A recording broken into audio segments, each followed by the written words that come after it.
নমস্কার, হুগলি আজকেতে আপনাদের সকলকে স্বাগত। আমি মৌমিতা শুরু করছি আজকের বিশেষ খবর। এই অংশটির নিবেদনে কেপিএস মল, জেলার সর্ববৃহৎ শপিং মল কেপিএস মল হুগলি।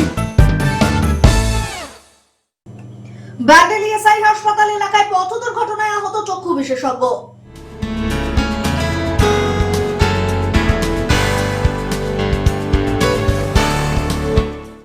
ছাগল চুরি করে পিকনিক, তথ্য ফাঁসে যুবক খুনে দোষীদের সাজা।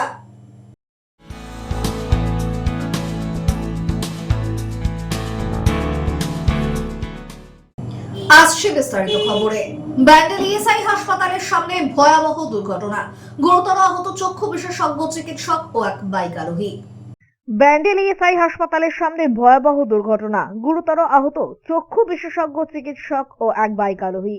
জানা গিয়েছে, ব্যান্ডেল মোড়ের দিক থেকে চুঁচুড়ার দিকে যাচ্ছিলেন চুঁচুড়া ধরমপুরের বাসিন্দা বাইক আরোহী সন্দীপ কুমার মাল। ঠিক সেই সময় ব্যান্ডেল ইএসআই হাসপাতালের উল্টো দিক থেকে রাস্তা পার হচ্ছিলেন ওই হাসপাতালেই যোগদান করতে আসা চক্ষু বিশেষজ্ঞ ডক্টর দেবব্রত দত্ত, বয়স আনুমানিক 60 বছর। হঠাৎই বাইকটি নিয়ন্ত্রণ হারিয়ে ধাক্কা মারে সেই চিকিৎসককে। সংঘর্ষের তীব্রতায় রাস্তাতেই লুটিয়ে পড়েন চিকিৎসক। অন্যদিকে বাইক সহ বেশ কিছুটা দূরে ছিটকে পড়েন সন্দীপ কুমার মাল। ঘটনাস্থলে তৎপর এলাকাবাসী দ্রুত দুজনকেই উদ্ধার করে ব্যান্ডেল ইএসআই হাসপাতালে নিয়ে যান। চিকিৎসকদের প্রাথমিক পরীক্ষায় চিকিৎসক দেবব্রত দত্তের মাথায় গুরুতর আঘাত ধরা পড়ে। অবস্থার অবনতি হওয়ায় তাকে দ্রুত কলকাতায় একটি বেসরকারি হাসপাতালে স্থানান্তরিত করা হয়। অন্যদিকে বাইক আরোহী সন্দীপ কুমার মালকে ইএসআই হাসপাতালে প্রাথমিক চিকিৎসার পর বাইক সহ থানায় নিয়ে যাওয়া হয়।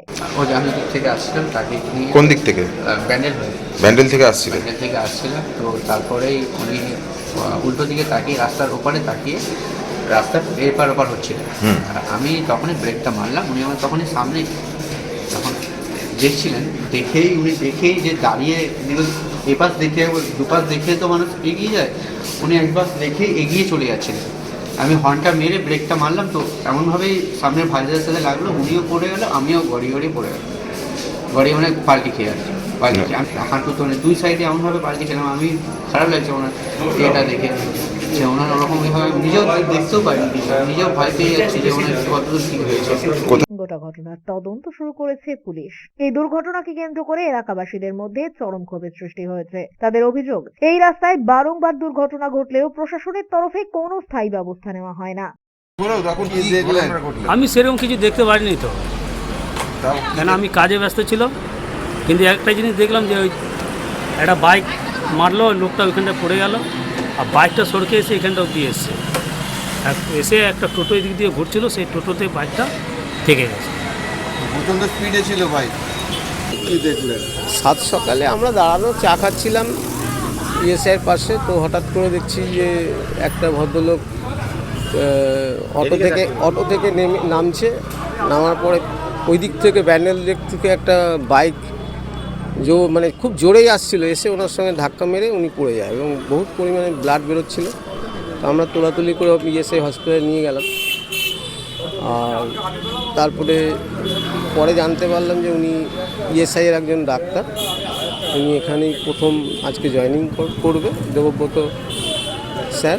তো ইএসআইকে সব কাগজপত্র দেখাতে, যেহেতু কাগজের ব্যাগ ট্যাগ সব আমার কাছে মোবাইল ফোনে ছিল, তো ওনারা দেখার পরে পরিচয় নিয়ে ওনারা ওখানে রয়েছে এবং এখন একটু সুস্থ হচ্ছে এবং ট্রিটমেন্ট চলছে। দ্রুত ট্রাফিক নিয়ন্ত্রণ, স্পিড ব্রেকার ও সঠিক সিগন্যাল ব্যবস্থার দাবি তুলেছেন স্থানীয়রা। সব মিলিয়ে ফের একবার প্রশ্নের মুখে ব্যান্ডেল ইএসআই হাসপাতাল সংলগ্ন এই দুর্ঘটনা প্রবণ রাস্তার নিরাপত্তা ব্যবস্থা। তো অ্যাক্সিডেন্ট হয়েছে, ডাক্তারবাবুকে এখান থেকে আমাদের স্টাফেরা নিয়ে এসছে, হুইল চেয়ারে করে ওটিতে নিয়ে গিয়ে ড্রেসিং হয়েছে। আমরা দেখে এসেছি, অ্যাসিস্ট্যান্ট সুপার আমি দুজনেই দেখে এসেছি। ওনার মাথার পেছনে এখানে কাটা আছে, পথেও বমি করেছেন অনেকটা, নিচে দেখা গেছে। সবাই খুব সহযোগিতা করছে এখানকার ছেলেরা। ডাক্তারবাবু যিনি আছেন সার্জেন্ট ড্রেসিং করছেন, উনি সেলাই করতে বারণ করেছেন ডাক্তারবাবু নিজে, তাই জন্য একটা টাইট হেড ড্রেসিং করে দেওয়া হচ্ছে। ওনার বাড়ির লোকের সাথে, ওনার ওয়াইফের সাথে কথা বলেছি আমি ফোনে। উনি বলেছেন ওনারা অ্যাপোলো যেতে চাইছেন সম্ভবত, তো অ্যাপোলোতে পাঠানো হচ্ছে আমাদের অ্যাম্বুলেন্স। উনি মানে শ্রীরামপুরে ছোট বেলুন মোড় যেটা আছে আমাদের, ওইখান থেকে উনি অ্যাটেন্ড করবেন, ওর সাথে উঠবেন আর কি। ব্যুরো রিপোর্ট, হুগলি আজকে।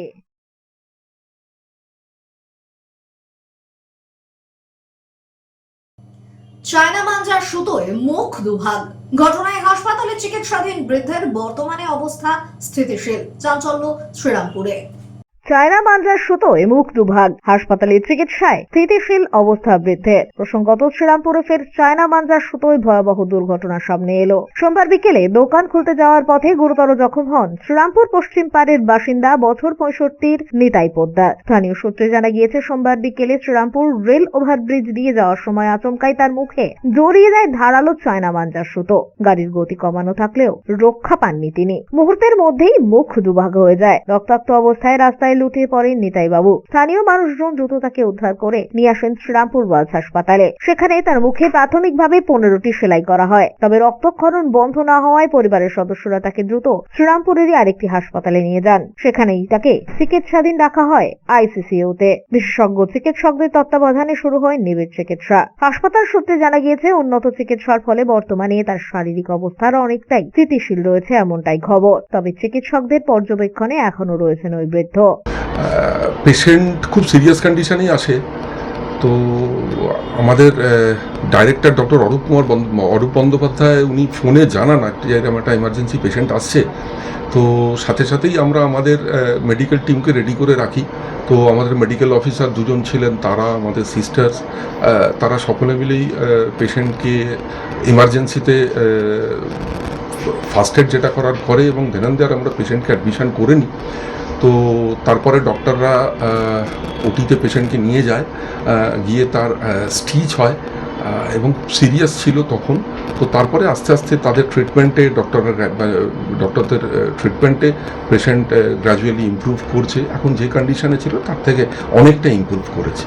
বৃদ্ধের দাবি, অবিলম্বে চায়না মাঞ্জার সুতো বিক্রি ও ব্যবহার বন্ধ করা জরুরি। তাদের বক্তব্য, পুলিশ প্রশাসনের বারংবার সতর্ক বার্তা সত্ত্বেও চায়না সুতোর অবাধ ব্যবহার এখনো বন্ধ হয়নি। শ্রীরামপুর রেল ওভারব্রিজ এলাকায় এর আগেও একাধিকভাবে এই ঘটনা ঘটেছে। কার্যকর ব্যবস্থা না নেওয়া হলে ফের প্রাণঘাতী এ ধরনের দুর্ঘটনার শিকার হবেন আরো বহু মানুষ, এমনই অভিযোগ স্থানীয়দের।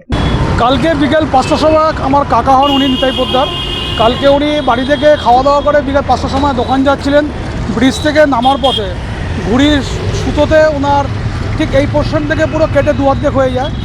তো ইন্ডিমেন্টসটাই আমাদের বাড়ির লোককে খবর দেয়। তখন বাড়ি থেকে তাকে ওয়ালস হসপিটালে নিয়ে যাওয়া হয়েছিল। ওখান থেকে সাময়িক অবস্থায় তাকে স্টিচ করা হয়েছিল, 16খানা স্টিচ। কিন্তু আমাদের জিনিসটা ভালো লাগেনি বলে আমরা তখন কেয়ারে নিয়ে আসি। হসপিটাল কর্তৃপক্ষ ভর্তি করতে চেয়েছিল।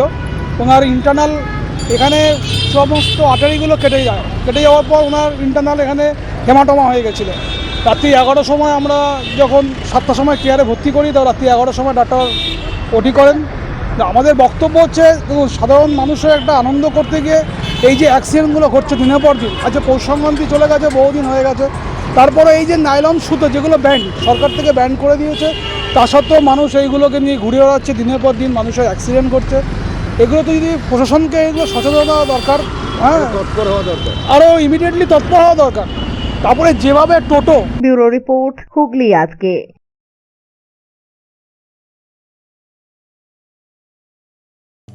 দীর্ঘদিনের প্রচেষ্টায় অবশেষে ভদ্রেশ্বরের অঙ্কুর হাসপাতালে খুলল ক্রিটিক্যাল কেয়ার ইউনিট। কলকাতার 4 নং হাসপাতালের সহযোগিতায় 35টি শয্যা বিশিষ্ট এই ইউনিটের উদ্বোধনে খুশি জনসাধারণ। দীর্ঘদিনের প্রচেষ্টায় অবশেষে অঙ্কুর হাসপাতালে খুলল ক্রিটিক্যাল কেয়ার ইউনিট। বিগত সময়ে হার্ট সহ উন্নত মানের বিশেষ চিকিৎসার জন্য সাধারণ মানুষকে পাড়ি দিতে হতো কলকাতার উদ্দেশ্যে। তবে ব্যয়বহুল ও সময় সাপেক্ষ সেই চিকিৎসায় সাধারণ মানুষের পেরে ওঠাটা ছিল এক প্রকার কষ্টসাধ্য বিষয়। সেই কথাকে মাথায় রেখেই এবার ভদ্রেশ্বর অঙ্কুর হাসপাতাল কলকাতার 4 নং হাসপাতালের সহযোগিতায় 35টি শয্যা বিশিষ্ট এই ইউনিটের উদ্বোধন আয়োজিত হলো। সাধারণ মানুষ এখানে স্বাস্থ্যসাথী কার্ড ও স্বাস্থ্য বীমা ইত্যাদির আওতায় নিজেদের চিকিৎসা করাতে পারবেন। রয়েছে ডায়ালিসিস, আইসিইউ ও হৃদয় রোগের বিশেষ চিকিৎসার ব্যবস্থা। এদিনের এই উদ্বোধনী অনুষ্ঠানে উপস্থিত ছিলেন মন্ত্রী তথা চন্দননগরের বিধায়ক ইন্দ্রনীল সেন, ভদ্রেশ্বরের পৌরপ্রধান প্রলয় চক্রবর্তী, এছাড়াও অন্যান্য বিশিষ্টজনেরা। সবচেয়ে বড় কথা, আপনারা রয়েছে এই গরমের মধ্যেও, আপনারা এখানে এসেছেন। কি কি হবে অনেকেই জেনে গেছেন, আবার অনেকে শুনতে পাচ্ছেন না, জেনে যাবেন। তবে একটা কথাই বলতে পারি যে আপনারা সবাই জানেন যে এই ধরনের অনুষ্ঠান যে কোনো সরকারের প্রতিনিধি, আমরা যারা মানুষের ভোটে নির্বাচিত হয়ে আসি, তারা বিরাট মাইক চালিয়ে বিরাট অনুষ্ঠান করে এই ধরনের উদ্বোধন আমরা করি। কিন্তু আমাদের মাননীয় মুখ্যমন্ত্রী উনি যেটা বলেন, we are pro people, we are for the people.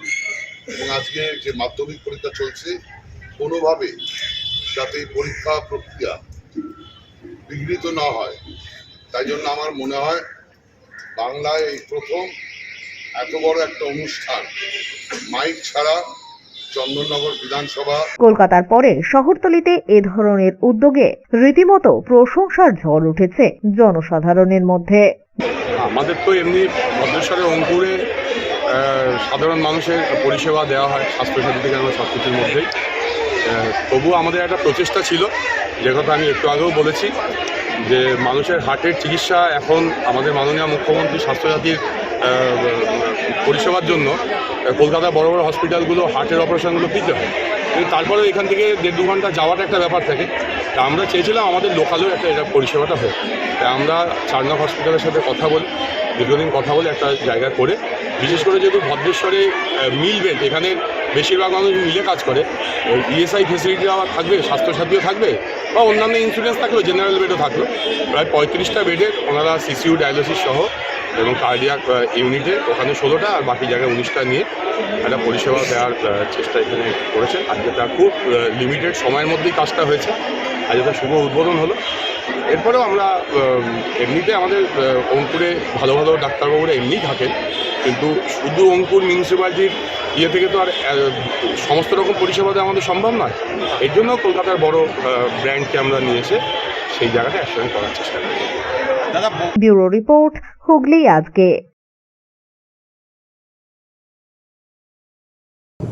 এখন নিয়ে নেব একটা ছোট্ট বিরতির পর থাকছে ছাগল চুরি করে পিকনিক, তথ্য ফাঁসে যুবক খুনে দোষীদের সাজা।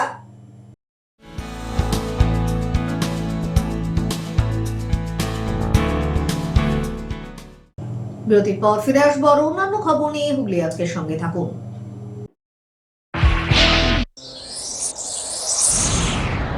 Enjoy a weekend at Vedam, the paradise of peace. A home away from home.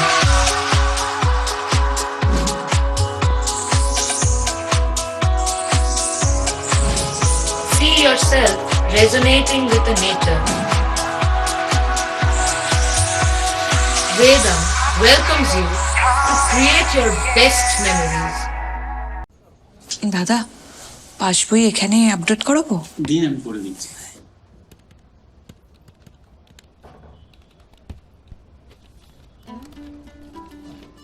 আমি ঠিক দেখছি? 1200 টাকা?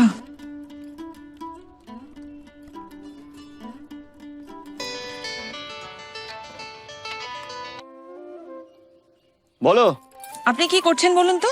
কেন আমি কি করলাম? 1200 টাকা অ্যাকাউন্টে পাঠিয়েছেন। ওটা আমি নয়, মা মাটি মানুষের সরকার পাঠিয়েছে, লক্ষ্মীর ভান্ডার। কি? সরকার টাকা দেয়? জেনারেল হলে মাসে মাসে 1000 টাকা, আর এসসি এসটি আদার্স হলে মাসে মাসে 1200 টাকা, যাতে গ্রামে গ্রামে মা বোনেরা স্বাবলম্বী হতে পারে। হঠাৎ ফেরত চাইবে না তো? ফেরত চাইবে কেন? এই তো এখানে কতজন আছে যারা লক্ষ্মীর ভান্ডার নিয়েছে, দেখবেন। এই তোমরা সবাই লক্ষ্মীর ভান্ডার সময় মতো পাচ্ছ তো? দিদি দিচ্ছে, আমরা পাচ্ছি। শুনলে? আমি শুধু তোমার আধার কার্ড আর ব্যাংক ডিটেলস দিয়ে প্রসেস করে দিয়েছিলাম।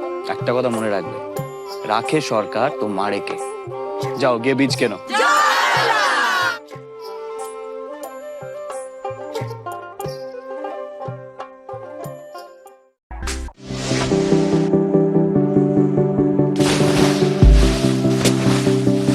Fasten your seatbelts as you take a tour around your marine wonderland.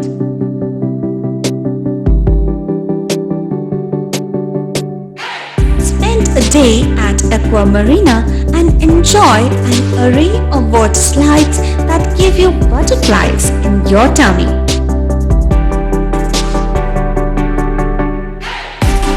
Aqua Marina is a holistic weekend destination for friends, family, family and couples and offers magic to soothe your body, mind and soul.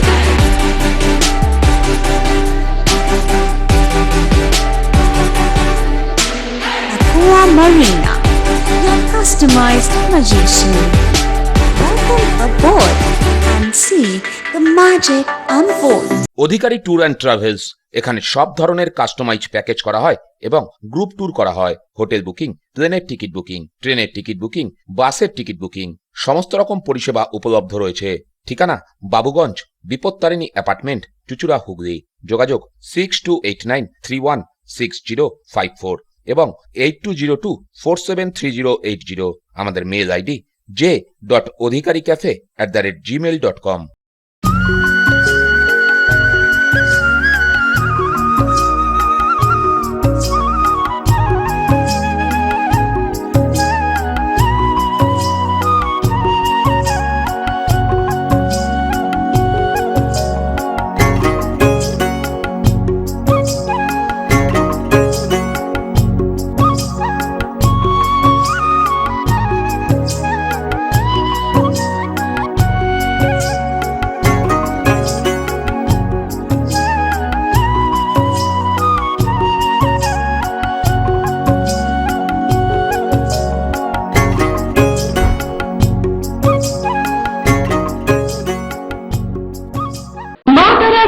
ধন্য মাতৃসাধক জ্যোতিষশাস্ত্রী বাস্তুবিদ রত্ন বিশারদ শ্রী অশোক শাস্ত্রী এবার আপনার শহরে বিদ্যায় বাধা, মাদকাসক্ত, কর্মে বা ব্যবসায় বাধা, প্রেমে বা বিবাহের জটিলতা, বিচ্ছেদ, বশীকরণ, বাস্তুদোষ, শত্রু দমন, সকল সমস্যার নিশ্চিত সমাধান। Date of birth, time, place of birth দ্বারা সম্পূর্ণ বিজ্ঞানসম্মত ভাবে যে কোনো সমস্যার নিশ্চিত সমাধান। কোন সমস্যাই নয় যদি থাকে শ্রী অশোক শাস্ত্রী সপ্তস্বর সঙ্গীত শিক্ষা কেন্দ্র।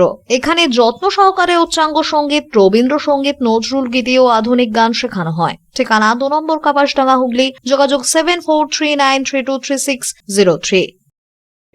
হুগলির চকবাজারে অবস্থিত the Hooghly cooperative credit bank লিমিটেডে হোম লোন মাত্র 7.70% থেকে শুরু, ব্যবসার লোন 9.20% থেকে শুরু, গোল্ড লোন 7.6% থেকে শুরু, প্রসেসিং চার্জ 1.25%। বিশেষ দ্রষ্টব্য, টেকওভার লোনে কোনো প্রসেসিং চার্জ নেই, অন্যান্য ক্ষেত্রে 5,000 টাকা। হুগলির চকবাজারে অবস্থিত the Hooghly cooperative credit bank limited এবার থেকে এটিএম পরিষেবা নিয়ে হাজির। দেশের যে কোনো ব্যাংকের ডেবিট কার্ড এই এটিএম এ গ্রহণযোগ্য। আমাদের প্রধান শাখা হুগলির চক বাজারে। ফোন নাম্বার 033-2680-2399, 2680-7208 এবং 2680-6046। চুচুড়া শহরের প্রসিদ্ধ ফিজিওথেরাপিস্ট ডক্টর প্রদীপ রায়ের কাছ থেকে হাতে নাতে ফিজিওথেরাপি শেখার সুবর্ণ সুযোগ। গত 10 বছরের ও বেশি সময় ধরে 1000 জনেরও বেশি পেশেন্টকে সম্পূর্ণ সুস্থ করে তুলেছেন ডক্টর প্রদীপ রায় এবং তার কিউর এন্ড কেয়ার ফিজিওথেরাপি সেন্টার। এবার সেখানেই লাইভ প্র্যাকটিস সহ রিয়েল পেশেন্টকে ফিজিওথেরাপি করিয়ে হাতে নাতে শেখার সুযোগ। সঙ্গে আরও থাকছে অত্যাধুনিক যন্ত্র ব্যবহার এবং ডিজিটাল ক্লাসরুমের সুব্যবস্থা। ফিরে এলাম বিরতির পর। ছাগল চুরি করে পিকনিক, তথ্য ফাঁস করে দেওয়ায় খুন, দোষী 2 যুবকের যাবজ্জীবন কারাদণ্ডের সাজা ঘোষণা হলো চুঁচুড়া আদালতে। ছাগল চুরি করে পিকনিক, তথ্য ফাঁস করে দেওয়ায় খুন, দোষী 2 যুবকের যাবজ্জীবন জেলের সাজা হলো, যাবজ্জীবন কারাদণ্ডের নির্দেশ হলো চুঁচুড়া আদালতে। ছাগল চুরি নিয়ে হয়েছিল বিবাদ, এর জন্যই খুন করা হয়েছিল তপনকে। ঘটনাটি চুঁচুড়া থানার অন্তর্গত নন্দীর মাঠ এলাকার। ছাগল চুরি করে বন্ধুরা পিকনিক করেছিল। জানতে পেরে চুরির ঘটনার কথা যার ছাগল অর্থাৎ সেই ছাগল মালিককে জানিয়ে দিয়েছিলেন তপন মালিক। এরপরই তপনকে রাস্তায় মারধর করে অনুপম দাস ও অরুণ পাসোয়ান। এলাকার মানুষজন তাদের হাত থেকে তপনকে উদ্ধার করে বাড়ি পাঠিয়ে দেয়। 12 জুলাই 2021-এর সেই ঘটনা। তপনের মা রীতা মালিকের অভিযোগ, ওই দিন রাতে ঠাকুমার সাথে বাড়িতে ছিলেন তপন। সে সময় আবার তাদের উপর বাড়িতে চড়াও হয় সেই অভিযুক্তরা। বাড়ি থেকে তুলে নিয়ে যাওয়া হয় তপনকে। সারা রাত ছেলে বাড়ি ফেরেনি। পরের দিন সকালে তার মৃতদেহ উদ্ধার হয় নন্দীর মাঠ এলাকা থেকে। 13 জুলাই 2021 তারিখে তপনের মা পচি দাস, বিট্টু দাস, অনুপম দাস এবং অরুণ দাস 4 জনের নামে চুঁচুড়া থানায় অভিযোগ দায়ের করেন। বিয়ে ছিল, রথের দিন ছিল, আমার ছেলে আমার কাছ থেকে টাকা চেয়ে নিয়ে এলো। হ্যাঁ, নিয়ে আসার পর বলছে, তারপর যাই রাত্রি আমার কাছ থেকে আসার পর রাত্রিবেলা বাড়িতে এসছে, ওকে এসে ডাকছে বাড়ি থেকে। তো বাইরে গেছে, যাওয়ার পর তারপর ভীষণ মারধর করেছে। করার পর বলে তুই যাদের ছাগল ছিল তাদের বাড়িতে গিয়ে বলে এসছিস কেন আমাদের নাম, এই বলে ওকে খুব মারধর করেছে। করার পর তারপর পাড়ার যাই হোক ছেলেরা ছাগল চুরি করেছিল ওরা, আমার ছেলে ওদের নামগুলো বলে দিয়েছিল, যাদের ছাগল তাদের বলে দিয়েছিল। তাদের বলে দেওয়ার পর তাদের এবার কী করেছে, আমার ছেলেকে ভীষণ মারধর করেছিল। করার পর এবার আমার তারপর পাড়ার ছেলেরা সবাই মিলে ওকে ছাড়িয়ে টাড়িয়ে দেওয়ার পর বাড়িতে দিয়ে গেছে। দিয়ে যাওয়ার পর আবার রাত্রিবেলা 11টার সময় বাড়ি থেকে তুলে নিয়ে এসছে। নিয়ে এসে এইবার আরও সব বন্ধুদের সবাইকার নাম টাম বলে এরকমভাবে ওকে তুলে নিয়ে এসে এবার আর রাত্রিবেলা সারা রাত সে ছেলে বাড়ি ফেরে না। আমার মা খুব চিন্তা করছে করার পর তারপরে সকালবেলা লোকের মুখে শোনা গেল যে এরকম মাঠে আমার ছেলে মৃত অবস্থায় পড়ে আছে। চুঁচুড়া আদালতের সরকারি আইনজীবী শঙ্কর গাঙ্গুলি জানান, 4 জনের নামে অভিযোগ দায়ের হলেও তদন্ত শেষে তদন্তকারী অফিসার 8ই অক্টোবর 2021 তারিখে চার্জশিট জমা দেন। 16 জন সাক্ষীর মধ্যে 14 জন ঘটনার সাক্ষ্য দেন। 4 জনের মধ্যে 2 জনের বিরুদ্ধে অভিযোগ প্রমাণ না হওয়ায় আদালত তাদের মামলা থেকে মুক্তি দেয়। বাকি 2 অভিযুক্ত অনুপম দাস ও অরুণ পাসোয়ানকে দোষী সাব্যস্ত করে আদালত। আজ অতিরিক্ত জেলা ও দায়রা আদালতের বিচারক রিন্টু সুর দোষীদের যাবজ্জীবন কারাদণ্ড এবং 20,000 টাকা জরিমানা ধার্য করেন। অনাদায়ে আরো 6 মাস সশ্রম কারাদণ্ডের নির্দেশ দেওয়া হয়েছে। আজকে চুঁচুড়া আদালতে মহামান্য প্রথম দায়রা আদালত মাননীয় রিন্টু সুর মহাশয় আদালতে একটা খুনের মামলার সাজা ঘোষণা হলো। মামলাটা হচ্ছে চুঁচুড়া থানার 295 ডেটেড 13/7/2021 ধারা 302 34 ধারার মতো কেসটা হয়েছিল এবং এই কেসটা পরবর্তীকালে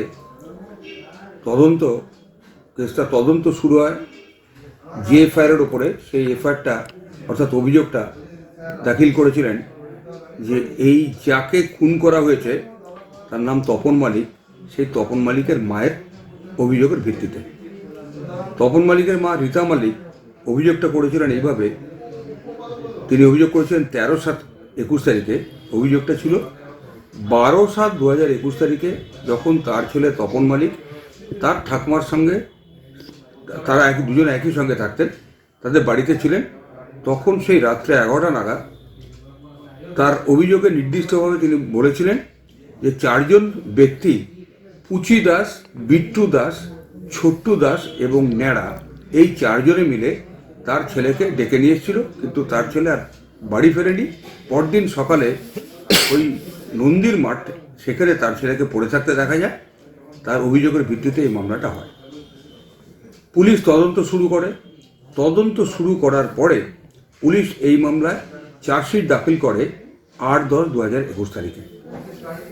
এখানে একটা মজার ব্যাপার হচ্ছে যে যখন এই রীতা মালিক অভিযোগে 4 জনের নাম বলেছিলেন, কিন্তু তদন্তকালে তিনি পুলিশের কাছে এবং যখন মহামান্য ম্যাজিস্ট্রেটের কাছে তিনি জবানবন্দি দিয়েছিলেন, তিনি পরিষ্কার করে বলেছিলেন যে না, ওই পুচি দাস এবং বিট্টু দাস এই অভিযোগের সঙ্গে যুক্ত ছিল না।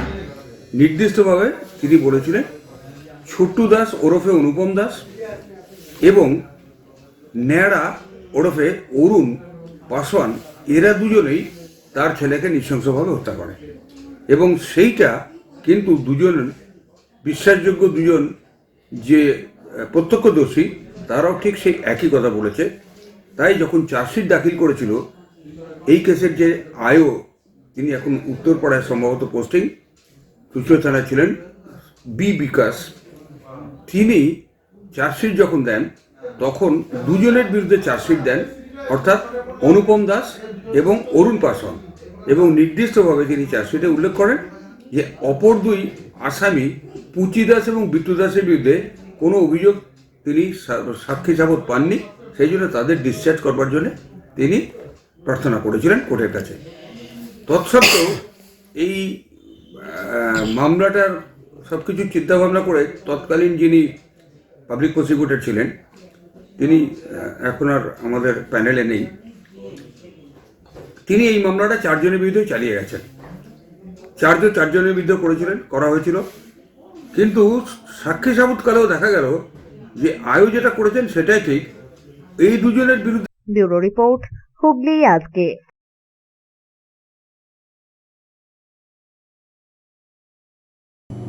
পরিষেবার নিয়মিতকরণ ও বেতন বৈষম্য দূর করার দাবিতে রাজ্য স্বাস্থ্য দপ্তরে ডেপুটেশন হুগলি জেলার এনএইচএম ও এক্সভিএফসি কর্মীদের। দীর্ঘদিন ধরে অমীমাংসিত পরিষেবা সংক্রান্ত দাবিতে সরব হলেন হুগলি জেলার এনএইচএম ও এক্সভিএফসি কর্মীরা। জেলার বিভিন্ন আরবান প্রাইমারি হেলথ সেন্টারে কর্মরত এই কর্মীরা রাজ্য এনএইচএম মিশন ডিরেক্টর ও স্বাস্থ্য ও পরিবার কল্যাণ সমিতির এক্সিকিউটিভ ডিরেক্টরের কাছে এদিন এক স্মারকলিপি প্রদান করেন। তাদের অভিযোগ, বছরের পর বছর ধরে তারা চরম চাপের মধ্যে চলেছেন। জনবল সংকট ও উচ্চ দায়িত্বের মধ্যে থেকেও নিরবিচ্ছিন্নভাবে জনস্বাস্থ্য পরিষেবা দিয়ে চলেছেন, অথচ পরিষেবা নিয়মিতকরণ, বেতন বৈষম্য দূরীকরণ ও মৌলিক অধিকার সংক্রান্ত বিষয়গুলিতে প্রশাসনিক উদাসীনতার কারণে তাদের ভবিষ্যৎ আজও অনিশ্চিত। তাদের প্রধান দাবি, অবিলম্বে সকল এনএইচএম ও এক্সভিএফসি কর্মী নিঃশর্ত পরিষেবা নিয়মিতকরণ এবং সমপর্যায়ে সরকারি স্বাস্থ্যকর্মীদের মতোই সমকাজে সমবেতন চালু করা হোক। এই সংক্রান্ত মোট 14 দফা দাবিতে এদিন তারা স্মারকলিপি প্রদান করেন। তরফ থেকে আজকে আমাদের বিভিন্ন দাবি দাবা নিয়ে আমরা সিএমও স্যারের কাছে একটি ডেপুটেশন জমা দিতে এসেছি। আমাদের উদ্দেশ্য কোনো রকম বিশৃঙ্খলা তৈরি করা নয়, শান্তিপূর্ণভাবে আমাদের কথাগুলো জানাতে চাই। আমরা সরকারের সাথে থেকে সরকারের কাছে বোঝাতে চাই যে আমাদের কী অবস্থান, আমরা কিভাবে কাজ করছি এবং আমাদের আগামী দিনে আমরা মানুষের সেবায় কিন্তু আমরা সবসময় আছি এবং মানুষকে সেবা দিতেই চাই। আমরা মানুষের পরিষেবার জন্য আমাদের কী নিজস্ব উন্নতিও প্রয়োজন, কারণ আমরা যেভাবে কাজ করছি আমাদের কোনো রকম মৃত্যুকালীন আমাদের কোনো এমপ্লয়ি যদি চাকরিরত অবস্থায় মারা যান তার কোনো বেনিফিট আমাদের নেই, আমাদের কোনো অবসরকালীন সুবিধা নেই। আমরাও তো একজন মানুষ, তো সেখানে আমাদের বেশ কিছু সুযোগ সুবিধার জন্যই এবং আমাদের কাজ করার যাতে আমরা খুব ভালোভাবে সুশৃঙ্খলভাবে কাজ করতে পারি তার জন্য আমাদের নিজস্ব কিছু দাবি দাবা আছে। আমাদের রেগুলারাইজেশন, আমাদের বেতন বৃদ্ধি, আমাদের যে 2020 সালের পর আমাদের একটা বেতনের স্ট্রাকচারে চেঞ্জ হয়, যে স্ট্রাকচারটার কিন্তু আমাদের সামঞ্জস্য নেই স্ট্রাকচারটার মধ্যে। এন্ট্রি পয়েন্ট স্যালারির ক্ষেত্রে সিএইচএ যারা এএনএম ক্যাটাগরিতে ছিল সেই সিএইচএদের কিন্তু স্যালারিটা যে এন্ট্রি পয়েন্ট স্যালারিটা করা হলো সেটা কিন্তু খুবই কম বাড়ানো হলো এবং অন্যান্য পদের সাথে সামঞ্জস্য সেখানে নেই। আমাদের বিভিন্ন জায়গায় গিয়ে ক্যাম্প বা কোনো পরিষেবা দিতে যেতে হয়, সেখানে আমরা কিন্তু কোনো রকম মোবিলিটি সাপোর্ট পাই না। আমাদের নিজস্ব ফোন ব্যবহার করতে হয় বিভিন্ন কাজে, সেটাও আমরা কোনো রকম কিছু পাই না। এছাড়াও আমাদের যেগুলো অবসরকালীন বেনিফিটটা আমাদের খুবই বেশি প্রয়োজন। আমাদের এক্সপিরিয়েন্স বোনাসটা বন্ধ করে দেওয়া হয়েছে, সেই এক্সপিরিয়েন্স বোনাসটা আমরা যাতে আবার আমাদের জন্য চালু করেন সেটা আমরা চাই। এবং আমাদের একটা বর্তমানে এপিআর যেটা হচ্ছে অ্যাপ্রাইজাল নিয়ে আমাদের একটা সমস্যা আছে, আমাদের কোনো আত্মপক্ষ সমর্থন করার জায়গা দেওয়া হয় না। আমাদের এপিআরের জন্য আত্মপক্ষ সমর্থনের জায়গা দেওয়া হোক এবং সেটা সরলীকরণ এবং সুস্পষ্টভাবে যাতে আমরা কী পরিকাঠামোয় সেটা হবে সেগুলো আমাদের কাছে তুলে ধরা হোক। কিছু ক্যাটাগরি স্টাফে আমাদের ডেজিগনেশন চেঞ্জ হয়েছে, কিন্তু সেই ডেজিগনেশনটা কেন চেঞ্জ হয়েছে এবং সেটার যে কী কারণে চেঞ্জ হলো, কী তাতে সুবিধা, সেইগুলো কিন্তু আমাদের কাছে স্পষ্ট ব্যাখ্যা নেই। সেগুলো আমাদের কাছে ব্যাখ্যা আমরা চাই।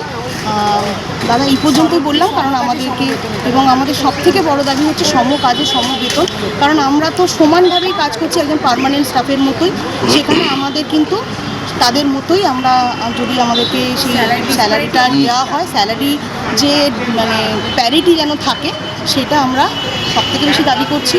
এছাড়া আমাদের হচ্ছে সিসিএল নেই, আমাদের যেটা হচ্ছে চাইল্ড কেয়ার লিভ বলুন বা হচ্ছে কম্পেনসেটরি ক্যাজুয়াল লিভ, সেগুলো কিন্তু আমরা পাই না। সেইগুলো আমরা আবেদন করতে চাই সরকারের কাছে যেন সেগুলো আমাদের দিকটা দেখেন ওনারা। আমরা মামাটি মানুষের সরকারের সাথে আছি, আমরা চাই আসন্ন ভোটে আবার এই সরকার আসুক এবং তারা আমাদের দিকটা দেখুক, আমাদের কথা বুঝুক এবং আমাদের জন্য তারা কিন্তু কিছু চিন্তা ভাবনা করুক। মূলত 14 দফা দাবি নিয়ে আসছি। ব্যুরো রিপোর্ট, হুগলি আজকে।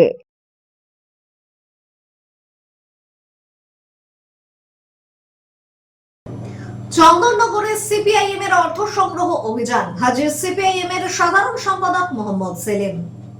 চন্দননগরে সিপিআইএম এর অর্থ সংগ্রহ অভিযানে দলের শীর্ষ নেতৃত্বের উপস্থিতি এবার নজর কাড়ল।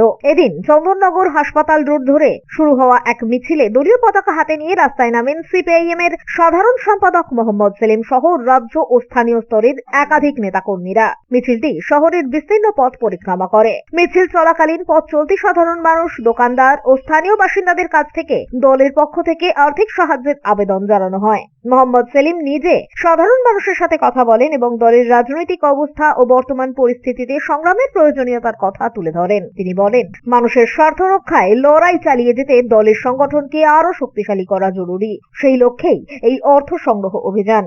গোটা হুগলি জেলায় 1 তারিখ থেকে লাগাতার সর্বত্র জনসংযোগ, জনসংগ্রহ এবং প্রচার আমাদের চলছে। এই সময়ে যেহেতু মাইক বন্ধ, মাধ্যমিক উচ্চ মাধ্যমিক পরীক্ষা আছে, তখন আমরা যেমন বৈঠক সভা করছিলাম গত 1 মাস ধরে, একইভাবে রাজনৈতিক বিষয় নিয়ে আমাদের লিফলেট, আমাদের প্রচার নিয়ে যাচ্ছি মানুষের কাছে এবং মানুষ গণসংগ্রহে সাহায্য করছেন। কারণ মানুষের আন্দোলন সংগ্রাম যা করি আমরা, মানুষের কাছ থেকে রসদ সংগ্রহ করে। সামনে নির্বাচন আছে, কঠিন লড়াই, সেই লড়াইও রসদ সংগ্রহ করতে হয়। আমাদের তো চিট ফান্ড বা কর্পোরেট ফান্ডের টাকা নেই, কারো টাকাও নেই, কয়লার আর গরু পাচার আর সোনা পাচারের টাকা নেই। মানুষের টাকা দিয়ে মানুষের লড়াইকে জোরদার করার জন্য রাস্তায় নেমেছি। আপনি পরিবার আমরা মিথ্যে আমাদের এই নিয়ে মামলা করে হ্যান ত্যান জমি মাফিয়ারা ঢুকেছে ওয়াকাপে, ওয়াকাপও কিছু করে না, বহু অভিযোগ জানানো হয়েছে ওয়াকাপ, কোনো কিছু রিপ্লাই নেই। আপনি তো ডানপন্থী হ্যাঁ আছি, কিন্তু অন্যায় প্রতিবাদ আমার করি না, ওরা সাইডে আছে। ব্যুরো রিপোর্ট, হুগলি আজকে।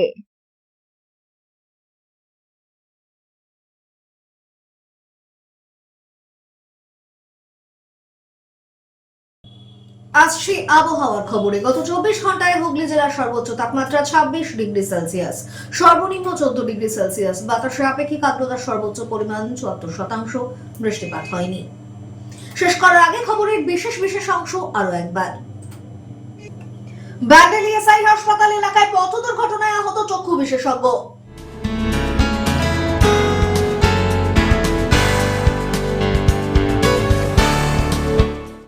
ছাগল চুরি করে পিকনিক, তথ্য ফাঁসে যুবক খুনে দোষীদের সাজা।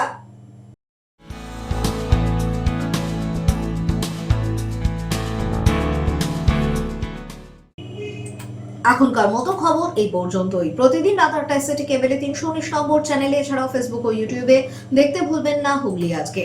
নমস্কার।